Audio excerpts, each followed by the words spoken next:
Assumptions harden into fact. I discuss assumptions frequently because it's one of the most important concepts to understand at the heart of Neville's lecture. Neville always preached that assumptions become facts. That essentially means that anything you believe to be true will apply to you in your environment. Everything in your universe, including individuals, is subject to this. So how can one alter a person in their own world? Modify your presumption. How can your presumption be altered? Make up a fresh tale about them. Imagine someone being friendly to you if they are being rude to you. Imagine yourself and the other person enjoying a pleasant chat. Hear that person compliment you on yourself in their own voice. If you've been rejected, assume the fact that you've been accepted. I'm well aware that this is a tough one.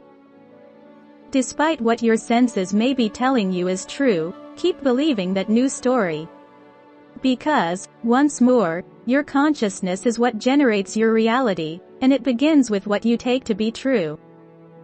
If you can maintain your resolve and not waver, you'll discover that the individual who previously mistreated you now treats you with the highest respect and kindness.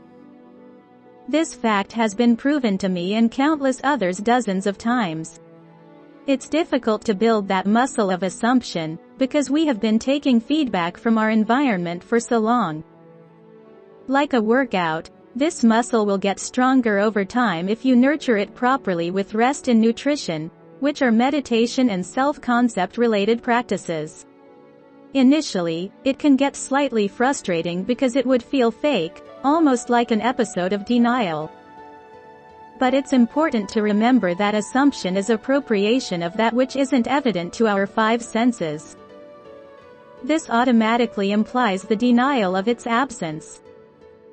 Had its presence been obvious, we wouldn't need to assume, just like we don't need to assume the existence of the sun and the skies.